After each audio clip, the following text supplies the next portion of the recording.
All right, welcome everybody to our 20-second business breakdowns with Supreme PLC. Before we get started, I want to remind all participants the purpose of this presentation is for informational and educational purposes only and should not be construed as a recommendation to purchase or sell any security. MicroCapClub is not a registered investment advisor. MicroCapClub, its partners, members, subscribers, and affiliates may or may not hold positions in one or more of the securities mentioned on this program and may trade in such securities at any time. Do your own due diligence and seek counsel from a registered investment advisor before trading in any security. I want to thank the MicroCapClub community for tuning into this business breakdowns conversations with Supreme PLC CEO Sandy Chatta. Sandy, welcome, Sandy. Thank you for joining us today. Thank you for having me, Adam. My tag team partner for this business breakdowns is Sven Klass. Sven is the owner of Alcedo Research and has been a MicroCapClub member since 2021. Sven, welcome also. Thanks, Adam. Happy to be here. The business we are breaking down today is Supreme PLC, which trades on the AIM under the symbol SUP.L. Supreme was originally profiled in 2023 by Sven himself, Financial Skeptic. Supreme PLC is an AIM-quoted UK company that has become a leading distributor in the fast-moving consumer goods sector. With a strong presence in the UK, Supreme has earned a reputation for its expertise in supplying a wide range of FMCG products to retailers, wholesalers, and consumers. Supreme successfully navigated the dynamic FMCG landscape for several decades since the company was founded in the 70s by the father of the current CEO. The company's extensive experience and deep understanding of consumer trends and market dynamics have made it a trusted partner for global brands. By working with renowned brands and suppliers and continuously improving their own brands, the company ensures that its customers have access to a comprehensive range of high-quality products to meet their changing needs. So before we get into the presentation, Sandy, you've been with the business for a few decades, which is a very long tenure in today's world. So I'm curious if you can just give some color on what's caused you to stick around and maybe how things have changed from then until now. There's quite a lot of change, but I started from my school, actually, straight from school when I was 17, and there was only 4 of us in the business. So now there's over 500. So yeah, it's changed a lot over the times, and I've really, what keeps it here, really enjoyed the journey, enjoyed creating new business from ideas out of thin air, and I've really enjoyed that whole process. Excellent. And with that, I will pass the mic to you, Sandy, to go through your pitch/presentation. If you want to share your screen and pull up the presentation, feel free to do so now. As a reminder to listeners, feel free to post your questions in the Q&A box by clicking on the link, or the Q&A box at the bottom of the screen. Sandy, the floor is yours. Yeah, can you see the screen okay? We can, yes.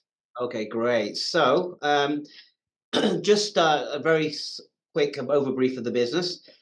The business is a fast-moving consumer goods business, as you just said, Adam, and we're a manufacturer, we're a license holder, we're a distributor, and we're a brand owner of fast FMCG products. And we're in 4 or 5 different verticals or different product categories, from batteries, that's where we started in the early 90s, to lighting, to vaping, to health and wellness, which is powders, protein powders and vitamins, to soft drinks, and to hot beverages like tea. I would say about 60% of our products we manufacture are actually represent our profits of the business. So we are predominantly a manufacturer and a brand owner, I would say, over a distributor. And if you can see, the next slide gives you an idea of some of the brands that we own. Some of these brands are over 100 years old. Thai Food Tea is 125 years. There is on there Clearly Drinks, which is nearly over 100 years. Glengettie over 100 years. Heath and Heather 50 years. Lift 30 years. There is so many brands on here that we own. There are sort of brands that we've bought over the years through acquisitions. On the left, on one of the brands we own, our biggest brand, homegrown from nothing, is 88 Vape. That started in 2014 and has over 120 million pounds worth of sales retail now. On our On our licensed brands, you can see that we own brands like Energizer, which has a worldwide presence, and we have the license there for lighting. We've signed a license with Totino Lamborghini for energy drinks, and we will make those in our drinks factory.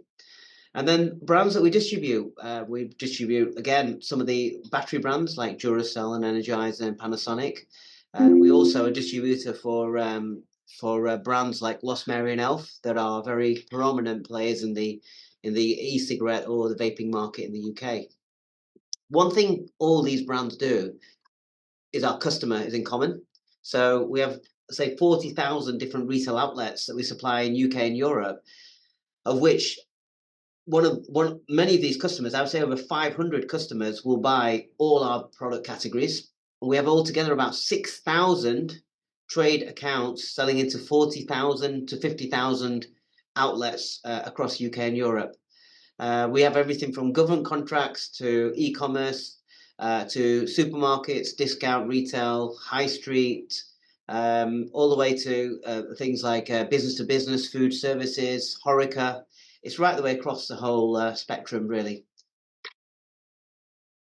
Our team, I've been in the business since I started when I was left school, as I mentioned. We have a head of each business category. So every time we have a product category, whether it's batteries, we have a head, lighting, we have a head, vaping, we have a head, and this head manages their portfolio. And what is unique about Supreme, and I've not seen in many businesses at all, is that our overhead base is shared across all our brands. So when we're competing with vaping or batteries against another company that's in the battery or vaping or tea world, they will have overheads associated with just that division. Ours are very, very widespread in the sense that our sales team, our marketing team, our design team, our finance team, our warehouse and distribution is all shared.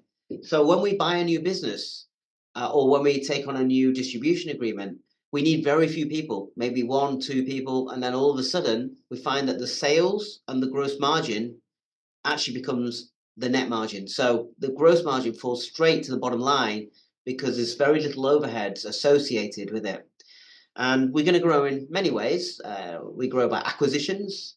We're going to grow by organic growth in our categories that we're in. And we're going to grow by international presence, where we're taking 51% stake in businesses abroad and growing with a partner in that country. We've done that now once, and we've got another 2 countries that we are working to at the moment. We've had about 20, 30 years of compound profit growth of about 20 to 30%. When I started, the business turned over $250,000 a year, and now it'll be $250 million this year. And if you think about how we've grown, and I'm looking back over the years, I don't believe there's been one year that's gone backwards more than 5%. So over the 30 years, we've had pretty much growth year on year, and it's been a combination of organic growth up till about 10 years ago, and then in the last 10 years, combination of organic growth and acquisitions. We've never borrowed any money from any investors. We've never taken any debts other than when I've taken maybe dividends that are purposely taken for a reason before the IPO, that was. So we've never taken money from banks. We've never really taken any money from any shareholders or very little. And all our acquisitions are all self-funded from cash that the business makes. So the business throws out £30 million of the cash. Last financial year, we would use that into acquiring businesses mainly. Yeah. In terms of our distribution model, as I said, it's a vertical platform, and you can see that it's our shared services, which I mentioned earlier, across design, finance, warehouse, and distribution. And this works out really well. And this is very unique, and I've come across very few companies that have this sort of model. We bought Thai Food Tea just before Christmas, and that had 35 staff. We have now 5 people in Thai Food Tea, just 5. That business, Thai Food Tea, was making losses for the last 12 years of over £130 million over that 12-year period.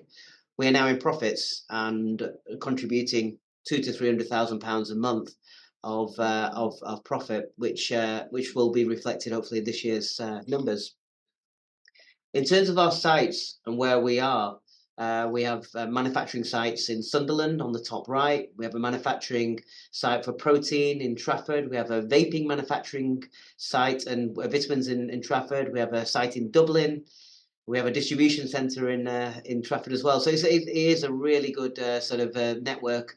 And if you can see, a lot of our products, a lot of our factories and a lot of our warehouses are towards the middle of the country, which makes it real good access to deliver the whole UK and into Europe.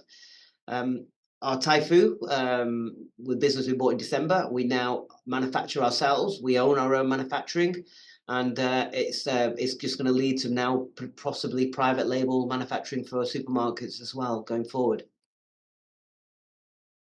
I know I may be rushing a little bit fast on time, but if you've got any questions later, please do feel free to share with me, and I'm happy to be honest as I can and clarify the things that you may have. As I say, what we're looking for in an M&A, when we look at mergers and acquisitions, we're looking at businesses that will complement our product category. It's something that owns a brand, something maybe we can make and go back in our supply chain even further. It could be something that our customers can sell. So it needs to tick a few boxes. And if it ticks these boxes, then we'll go, okay, this is quite a good acquisition for Supreme. Typically, our payback is 2 years, 3 years, 4 years, maximum 5 years. But typically 2 to 3 years, we should have payback on any acquisition. It is literally earnings enhancing immediately. That's what we try to aim for. These are last year's revenues and gross profit and numbers and EBITDA numbers, and they're all public information. We were coming to market to float in 2008 with not too similar market cap than about 140 million. And that time we were only making 8 million EBITDA. That was in 2018. Then we came back again in 2021, where you can see we made a 19.3 million EBITDA. Now last year we're at 38 million in terms of EBITDA, and this year over 40 million in EBITDA. In terms of batteries, our categories, Steady Eddy, we do between 30 and 40 million revenue a year. We have 30% of the battery market. We're a distributor for a lot of the big brands. This is a cash cow. It's not really growing, very stable. Lighting, this has a bit of a decline because of the LED. So we have to sell 3 times more lighting than we did a few years ago because they last longer and they're cheaper. But we still believe that this is still a cash cow and is still important for our business for at least for the next 5 to 7 years. Vaping, a true success, and it's been an area where I think it's probably held back our share price. But I think a lot of our share price is probably already reflected in the numbers in terms of if you look at the concerns about vaping, I think it's already reflected in our share price. But I'll let you be a judge of that. In terms of our own manufacturing, we manufacture between 300 and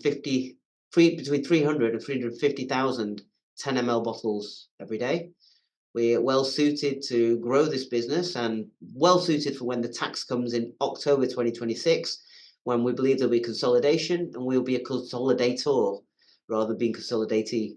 So we believe that this is going to be an opportunity for us to make not only more margin because there is automatically a system where now duty and price is all sort of wrapped into one, but we also be able to acquire businesses in the next 12 to 18 months that will probably be looking to exit from the category because they may not be able to fund or be able to deal with all the administrative things to do with duty when that comes in next year. So there's a tax that's coming on vaping in October 2026.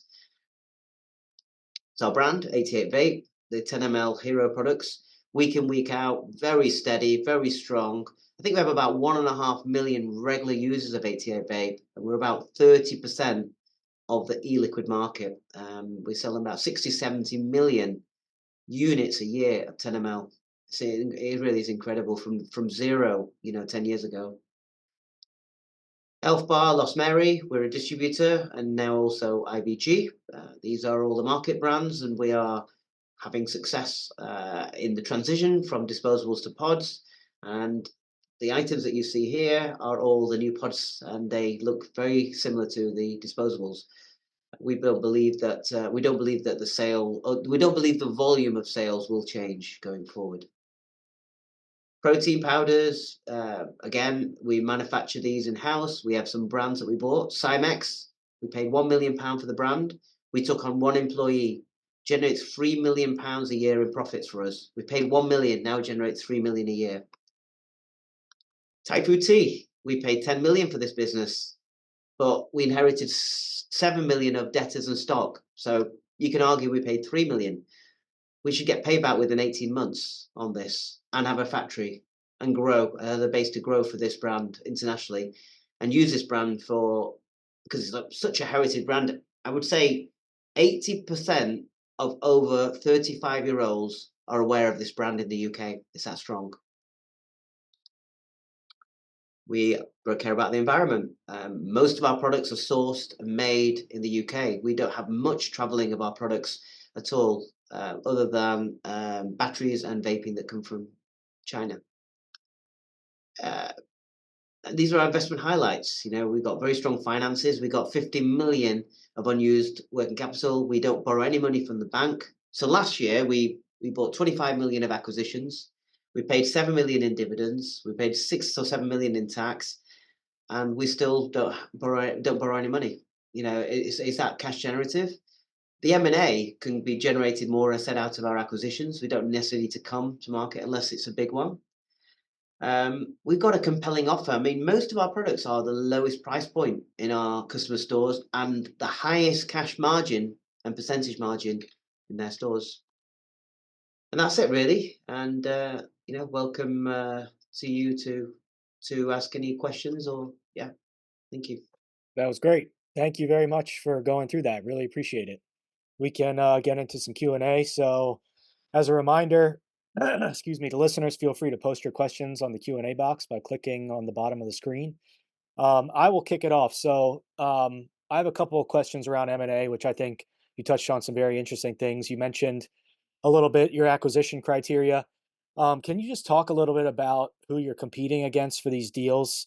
It seems like the acquisition prices are very favorable, but they are strong brands. Can you just talk about, in as much as you can, just the competition level and how you source things? Okay, so the competition level varies depending on industry to industry. Yeah, so for example, Thai Food Tea, we were up against the current management, the actual management that ran that business with a private equity, and we did the deal in 3 days. With Cymex, it was attended that it went out to anyone that's in the wellness industry. What we tend to do is make an offer very quick at a fair price and pay cash, and we're able to complete transactions where normally you'd be at the first round of biddings. So Cymex, we got the IM, we placed the offer, and was accepted within 3 days. So we placed the offer within the same day and was accepted in 3 days, and the transaction was completed in 3 weeks.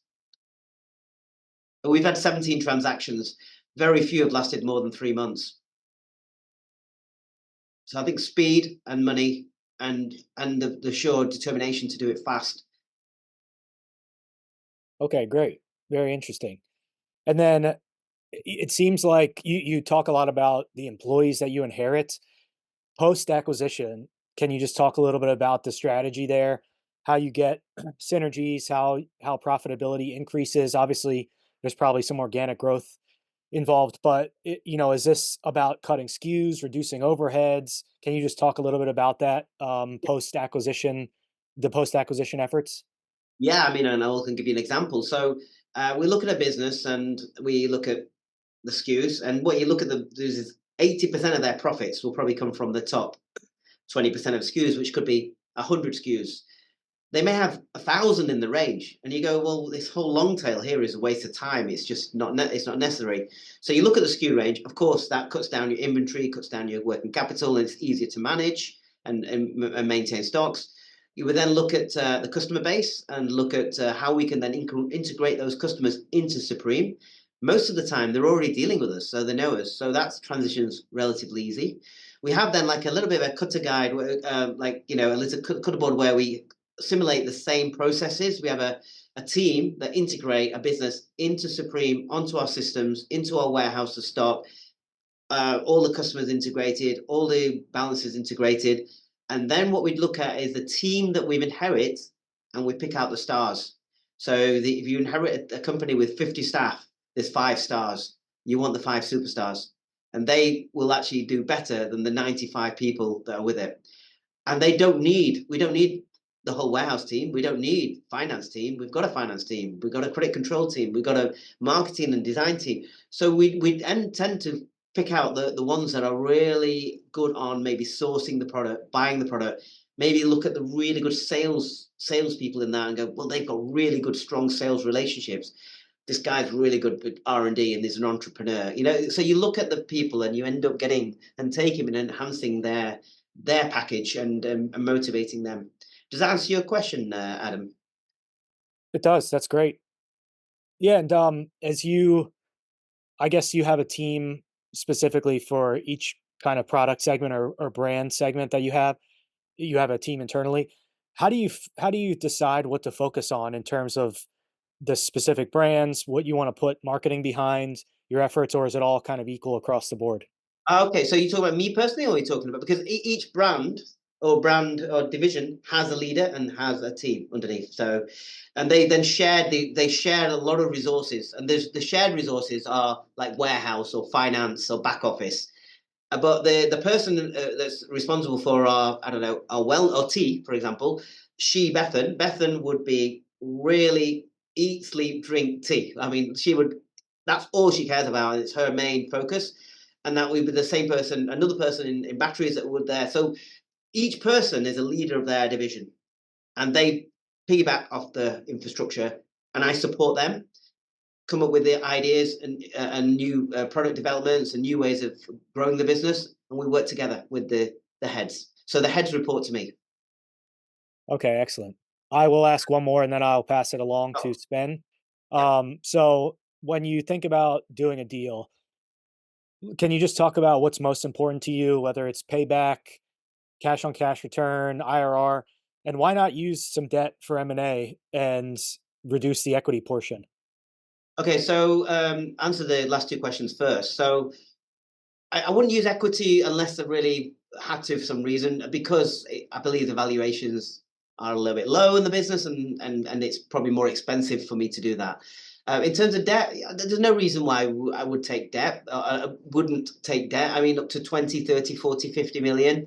I don't have a problem. 1 year, 1.5 year maximum. Any more than that starts strangling a business. So I believe I don't have a negative attitude to debt. It's just that I'm not needed to, because it's been so cash generated. And then the third and the first question is, was it what you look for? Is it in terms of payback and things like that? Yeah, what's the focus for you? Yeah. Cash on So cash return, payback, IRR, etc. I think what is the business about? Does it fit with Supreme and our product category portfolios? And will our customers, want to buy this product? And then when we brought it in, can we grow the sales into more? We have a lot more customers than anyone we bought. We have 6,000 live accounts. Can we sell this product to an extended customer base? And then we look at, well, how quick is the payback? Is it 1 year, 2 year, 3 years? All good. If it's under 3 to 5 years, then that's great.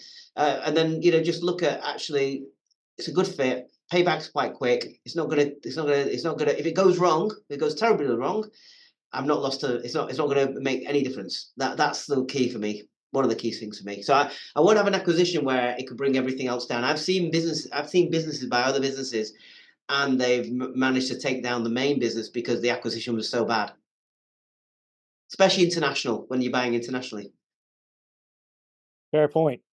Great. Well, that's impressive. Thank you. Okay, I will pass it along to Sven, and Sven, the floor is yours. Thanks, Adam, and thanks, Sandy, for a very great presentation. So my first question is kind of a long one, and maybe a little bit provoking too, but I guess it's one that a lot of investors ask themselves when they first look into Supreme. So since Supreme became a publicly traded company, your business has performed very well, like you showed on your slides. So from full year 2021 to the reported last 12 months, your revenue rose from 122 million to 229, and your free cash flow more than tripled from 10 million to 33. So during that time, M&A has been an important pillar of your strategy that led to these results. And like you also said, so you have been able to acquire assets with very attractive payback periods. So nevertheless, the market currently only grants you a free cash flow multiple of slightly above six. So, and other companies with a similar strategy and arguably even in less attractive industries are trading at much higher multiples. So the market is clearly concerned about the future, which in my opinion can only be due to the following reasons. And this also reflects the feedback I get from fellow investors. So number one, the market expects profits from the vaping segment to disappear, or at least drastically reduce. So which of course would reduce the profits of the overall company and also affect your ability to make further acquisitions. So number two, you don't really plan to continue your acquisition path, but I guess you already addressed this point. And number three, you will not be able to find similarly attractive acquisition targets in the future. And so I guess my question would be, Sandy, which of these concerns are justified, or why do you think they are not? Okay, so to try to break it down, I mean, in terms of actually the last question, acquisitions and slow down, I've never had so many IMs on my desk and so many things in deal memo stage that I've seen.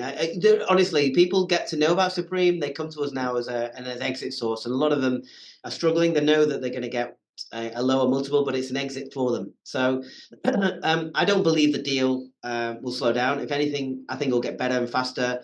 And as we grow more and more, the deals will get bigger and bigger. It's a bit of a compound effect, with all this buying these businesses. It really works well for this company. The other questions about valuation and about, do you say 7 times or 6 times free cash flow? I'm not sure what you said our valuation is, but you're right, it is low, and it is low because of one reason and one reason only, and that's because of the vaping and the unknown. So it's really winning because when you're certain about something, and it can be very, very negative, you'll probably be okay with that and people will be fine. But when you don't know, and it's the unknown, and that's what people get really scared. Now, we do know that disposable vapes are banned, and we know that the new one has come in. But what I can tell you is I can pretty sure that no volumes will drop from this transition. So that was the one that's really concerned. I mean, I think our share price went down below £1 because of what was going to happen last week, and so it was a great time because if you think about it, what's happened now?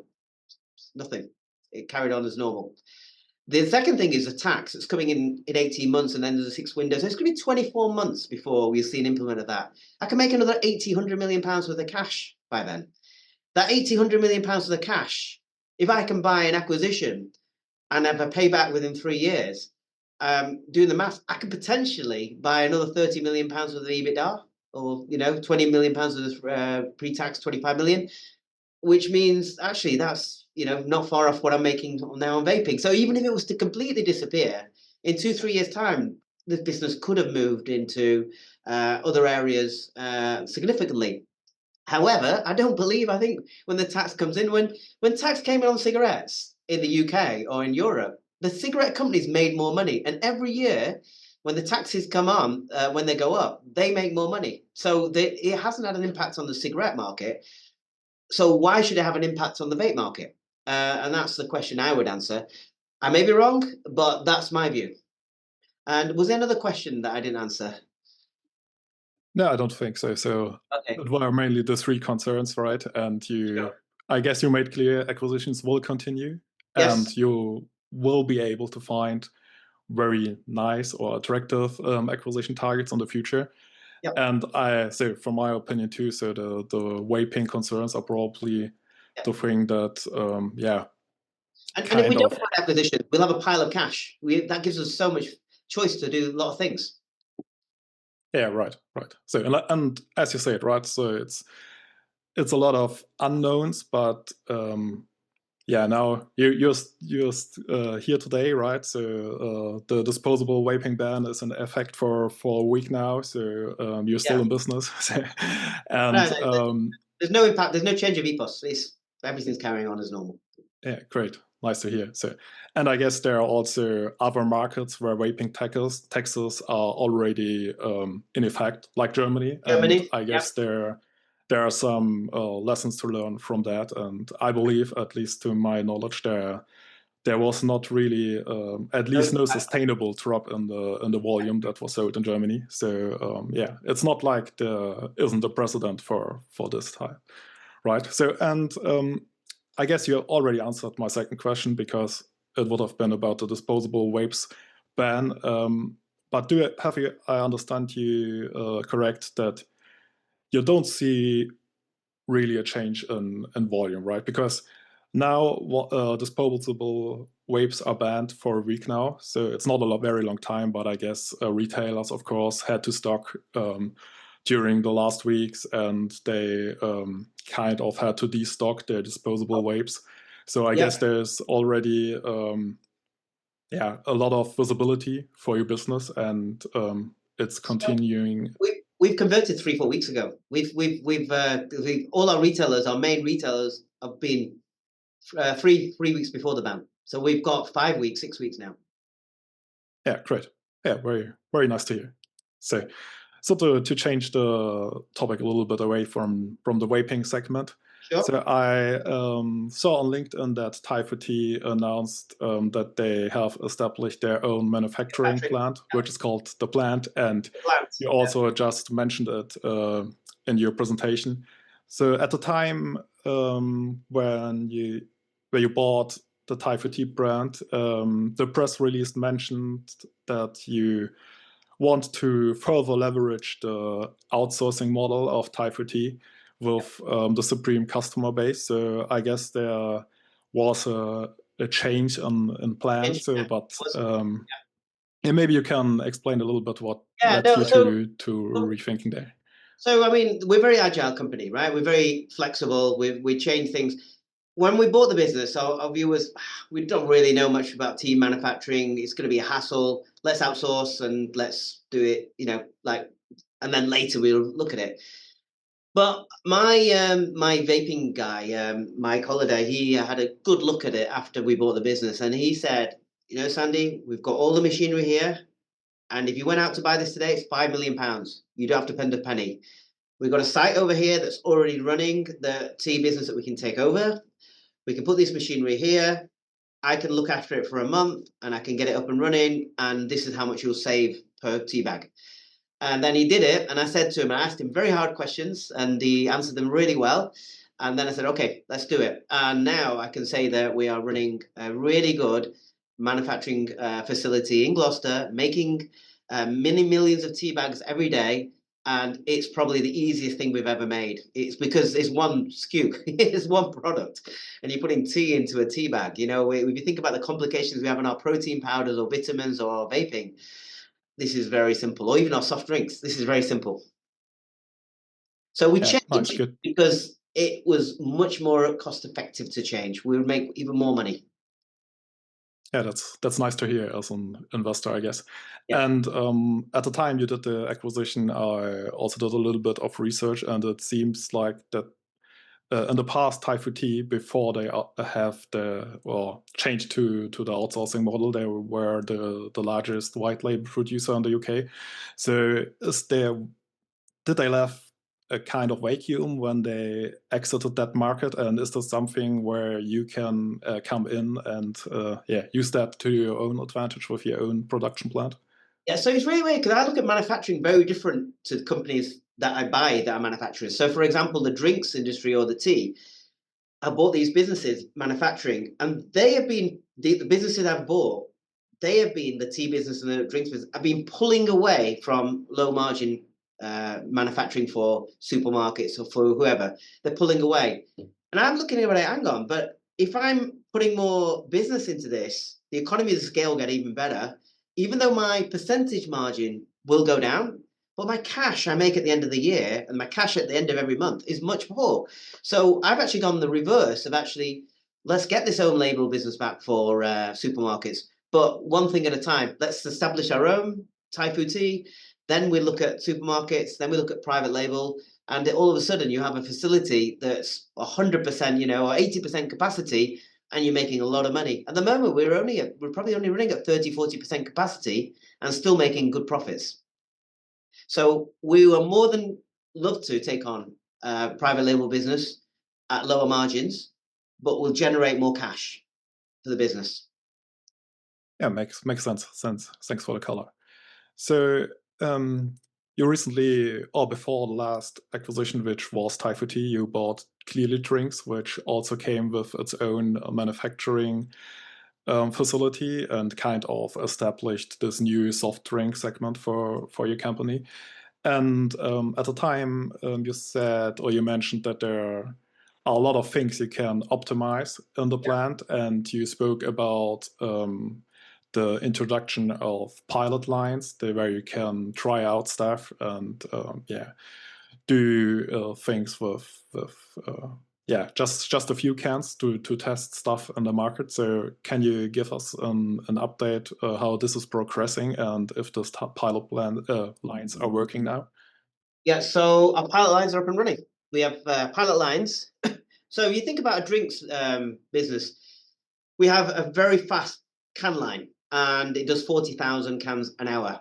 You don't want to stop that for 10 hours because it just takes too long to change around to the next product.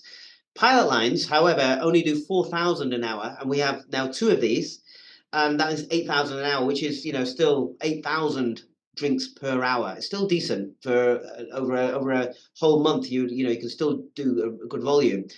And we also have what's called a sleever. So there's 2 reasons why you have a higher minimum order level with drinks. One is the printed cans. You need to order 100,000. And the other one is no one will take an order because they don't have pilot lines. We've got pilot lines that can be very flexible and take small orders of 20,000 cans. And we have a sleever. So you have a plain silver can and you sleeve it and it looks just like a real can. And in America, it's quite popular. So we have that. And we're going to now extend to another 5 pilot lines. The first 2 pilot lines for the first 3 months are full. We're actually turning away business on our pilot lines. So we should see a growth in the overall business this year on there. But, you know, it's like anything. There is some contract business we've lost as well a little bit, not significant. So, you know, it combats, but there will be growth. And we've now introduced a lot of brands, new brands, Thai food tea, iced tea. We've a range of energy drinks. We've signed a license for Europe, Middle East and Africa with Tatina Lamborghini to make energy drinks for the luxury brand. We've got licenses signed with French Connection UK or FC UK. We're making 3 or 4 different either licensing or existing brands, and we are bringing them to life, all happening in the next 3 months. The R&D and the testing's all been going on in the last 3 to 4 months, and now we're getting to a stage where we're ready to go with this. So there's a lot of, you know, I would say 20 to 30 new drink concepts. Not all will work. Not all will work. Even if 5 work, that's fine. But because the pilot lines and because of our own factory, we're going to test it with small MOQs. So we're not going to lose too much money by trialing things. I've agreed actually with the supermarket chain. It's quite a good agreement. This supermarket chain has given me 100 stores and given me 1 meter bay, and I can put whatever I want in there in drinks and test it as much as I want. And they only pay me for when it sells out. So EPAS out, but this is becomes my trial bed to try anything. And then when I go from this trial, I'll go confidently to other retailers and say, this will work. And it's also, a great thing to have your model, right? Because for a lot of other companies, it's the hardest task to get even in a retailer and get on the shelves. So, and this kind of agreement is, I guess, really pretty unique, where a retailer says, take. Well, it works both ways. They're happy because they've got no risk. They only pay if it sells. I'm happy because I'm testing everything. Yeah, for sure. Sounds great. Thank you. So maybe to get a little bit back to the nicotine side of things, so to but not vaping. So you recently introduced your own nicotine pouches brand, and during the last earnings call, you said not that you are disappointed, but that it was performing a little bit below your initial expectations. And yeah, maybe are you able to give us a little bit of an So update far, on that one, and if it's yes. So far, it's not taken off in the UK for us on the pouches. We have bought for one line that's got capacity. I forgot the numbers now, so I'm not going to say them, but a decent capacity to make about 10 or 15 million sales a year. We are focusing our energy on that in trade shows and taking on contract manufacturing for companies in Europe and Scandinavia and places where the nicotine pouches are a lot stronger. So we're going to try and aim our focus a little bit where the fish are. So, we're fishing in a pond and there's not many fish. So we're going to move our stick to a pond with a lot more fish. And that will happen later on this year, I'm guessing. Yeah, so sounds great. So, and when I remember correctly, you initially started with a contract manufacturer, right? So, and when I understand you correctly now, you are still at the point where you internalize the production of the nicotine pouches. Is that correct? Yeah, we make it in the UK. We make it in the same factories where the vaping. Great. I put a video on LinkedIn, actually. I'll do that next week for you. Okay, Sven? Yeah, thanks. Look out for it. Yeah. Just for me, yeah, thank you. Just for you. So I tend not to do too much. So you've got to remember, being a public company, all our competitors know exactly what we're doing. I know you know, and it's great for you, but all our competitors know, all our customers know, and we don't always want everyone to know everything. So that's why we're very selective on things that we announce on LinkedIn. I approve everything because I don't want to announce things that I want to try and keep under wraps from our competition. Yeah, sure, makes perfectly sense.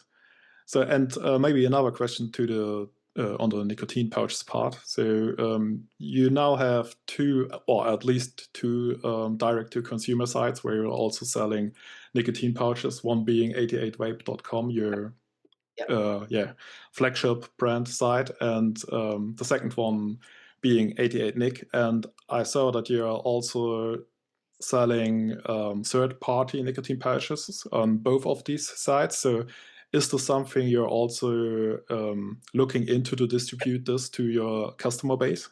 So looking at making 88 Vape has so much traffic and so many orders. I think we're doing about 3,000 orders a day now on 88 Vape. We're looking at making it a more multi-brand site, not marketplace, but more offering of all the brands and all the products, including nicotine pouches. We believe that we'll do more sales of nicotine pouches through 88 Vape than we will than 88 Nic because of the traffic, the sheer traffic of volume of people going through the site. So our focus on business to consumer on vaping is to be a bit more, have more brands on there. We also have Sea Lions, which is now breaking over 120,000 pounds a month in sales online, which we started from zero, which is about 2.5 years ago. It's taking time, but it's a very competitive market, and it will take a longer. But it's one of those we'll go and then like this. So I'm waiting for this bit. Yeah, great. Thank you. And then also during the last earnings call and in your presentation you just did, you mentioned internationalization as a future opportunity. And in the last earnings call, you also mentioned that there's a first agreement in place with a Spanish joint venture partner. So can you maybe give us an update on this? Yeah. So is this already in place, and are the operations running, and how's it going? Operations running in Spain, about 800 to €1 million per month in sales, very regularly now for the last 6 months, and it's growing slowly. We believe that will grow. We've got joint ventures in place in Romania, which we're doing a similar model. We've got something that's working in Middle East. We've hired the head salesperson of Elf Bar Lost Mary, who left the company. He's now working with Supreme on growing. This is his job internationally. He's based in Hong Kong. Okay, great. He's looking after opening up joint ventures, including India, but not for nicotine, for other products. And we're doing joint. So he's got about 4 or 5 that are working on now. We don't believe they'll all be massive, but they'll all be earnings enhancing, and they'll be all very low cost setups. Okay, nice. And maybe kind of a question that goes in the same direction. So because you are already starting your internationalization now, does this mean there is not a lot of runway to do M&A still in the UK, or what can you tell us about that? No, I mean, we just you just look at all angles, don't you? I mean, the M&A, I've got 3 at the moment that I'm talking to. I've got maybe 1 or 2 offers already out there. So I don't know. There's no slowdown in M&A. In fact, I want it to slow down because my head of legal counsel goes, "I'm sick of signing NDAs now. We need to. I need an assistant just to sign all your NDAs." So I think we'll have no shortage of M&A. It's whether we do them or not is a different thing, but we won't have any shortage of people coming to us. Yeah, sure. Sounds good. So I guess I'm already arrived at my last questions, and maybe I will ask you one more, and then I will give to Adam to ask the questions of the audience. So how do you think Supreme will look like in 5 years from now? So wherever you want to take the question. Yeah, I don't want to tempt fate, so I could just say, look at the last 5 years, and if it was the same again in percentage terms, I'd be quite happy. Yeah, thanks, Andy. So Adam, do you want to continue with the audience? Yeah. That was great. All right, so let's take some questions from the audience. I have not read these questions in advance, so we may jump around a little bit. Apologies if any of this is repetitive. I do see some questions that we did cover, so I'll try to skip over those. So yeah, let's start here. I'll snowball Sven's last question. So an interesting question came in that asks what your personal goal regarding Supreme is as a major shareholder and also the CEO.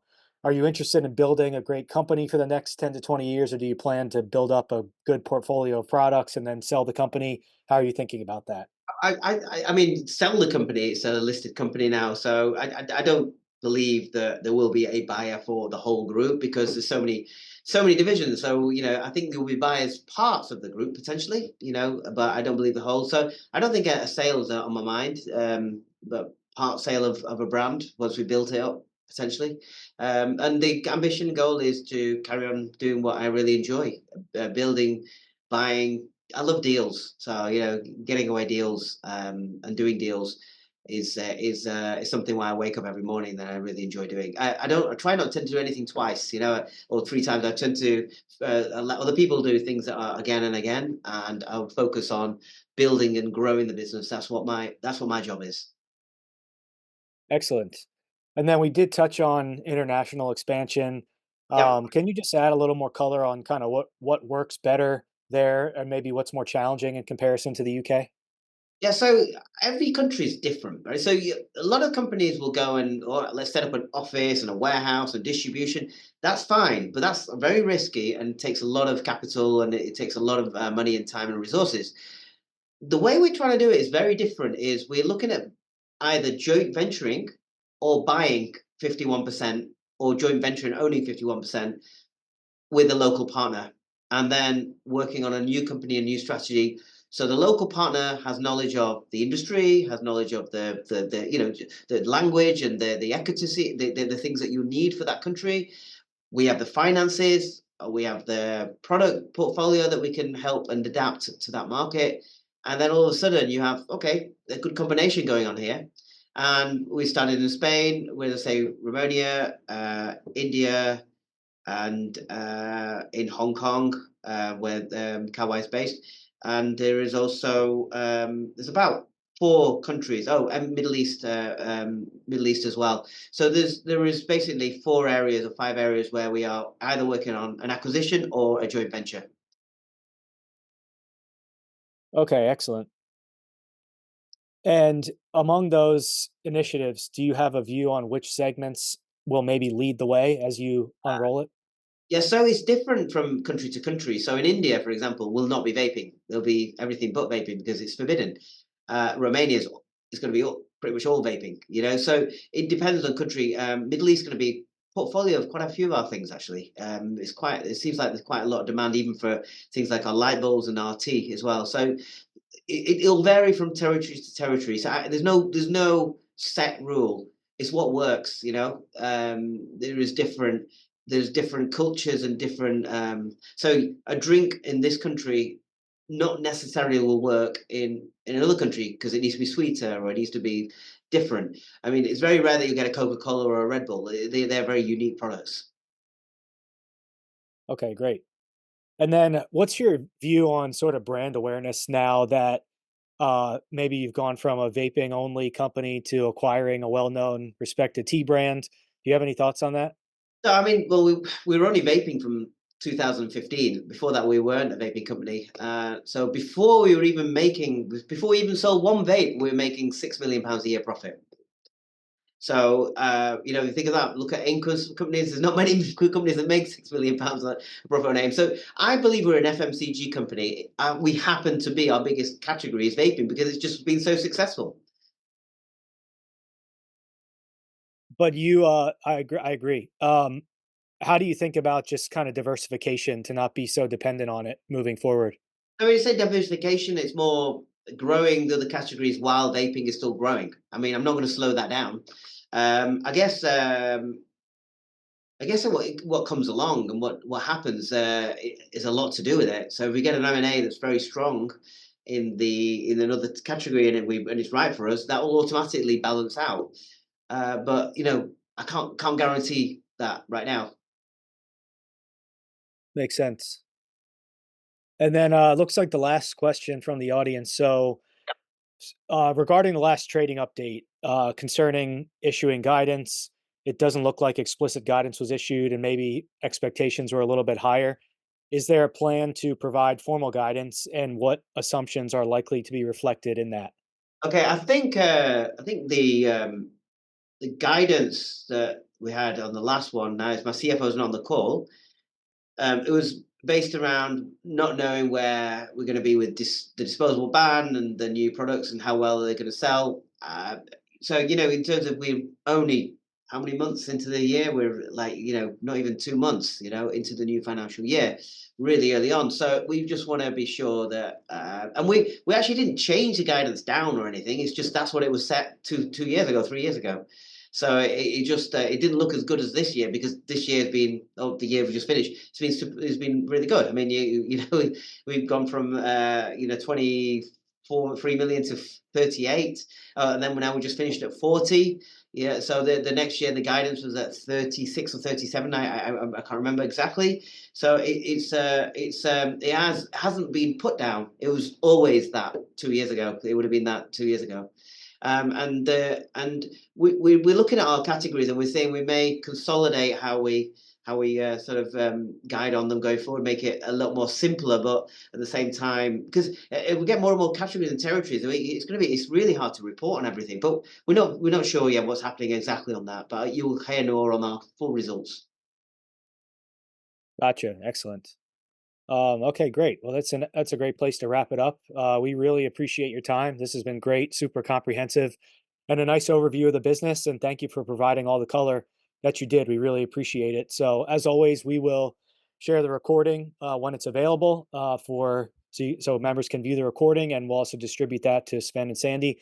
Thank you guys very much for your time today and all the great questions and color. Really appreciate it. Thank you for your time. I really enjoyed it. Thank you. Yeah, thank you. Bye. Thanks a lot. Take care.